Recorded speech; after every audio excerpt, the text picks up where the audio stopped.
Hello, everybody, and happy August. It's time for another mixed media challenge.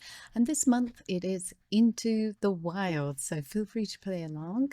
I'm doing my Lightwish calendar page here, and I'm using my Paul Rubens watercolor pan set. It's got a lot of yellows and beiges and tans in there, so it's perfect for this little project. I'm just going to do some different animal print textures. And even though I taped it off, I managed to still get some colour down at the bottom, but we'll just rub that in and it's fine. So I've marked out 3 sections and I'm just doing a base layer. This is some air dry clay. It's the Hearty clay. I'll show you that on screen in a moment. And I pressed it through one of those like cake decorating molds that I found at Michael's in the clearance section, and it looked like an animal kind of print to me, so I thought I'd give that a go. And it dried really nicely, and you can then paint on the top with your different mediums.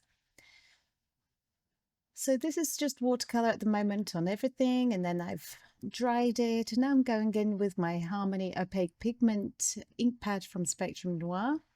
Not sure if you can still get these, but the pigment ink pads are more of a opaque kind of finish. So I'm using this stencil, which I thought might have been like more of a brick texture, but turns out it's ideal for a giraffe. And now I'm going in with my Faber-Castell Pitt pen. And can you guess? It is obviously my zebra print.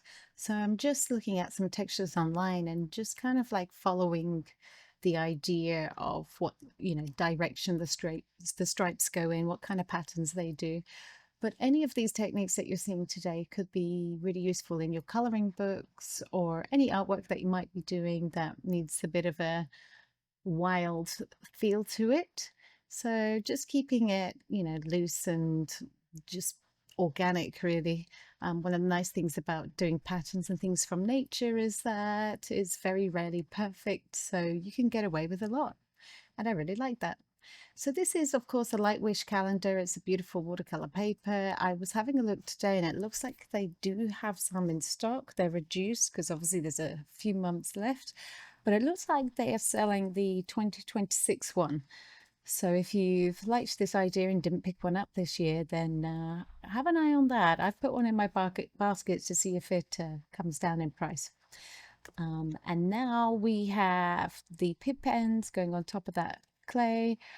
This came out a little too rough for me. I think I probably should use some acrylic paint markers or something, but it does its job. So I'm trying to make this into a bit of a fur thing with different browns. And then of course I'm just gonna slap it onto the page. It'll be fine. It's only going to be up there for a month. Okay. Well done, Becky. Good job. Right. Okay. Oh, another color right in the middle there. Trying to go for a leopard print or something like that, I think. Wonderful. Okay, so time to peel the, oh, no, we're going to do more stripes first. And I think this one I was going to go for more of a tiger thing. And it turns out tiger stripes are different patterns to zebra stripes. So I'm following along with a different picture on trying to give the illusion of that. But I really like that the background with the watercolor effect has got, some interest and dimension to it rather than just flat on flat. Now we can take the tape off. All right. Okay, well done. So nice and simple, but let's stick our things on. And in addition to that piece of clay, I've got some plastic animals. So I thought I'll just stick a giraffe down there as well. And then at the end of the month, if I want to store my calendar pages for the future, I can just pop him off.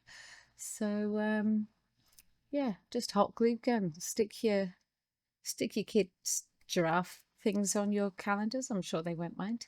And there we have it. Thank you for watching.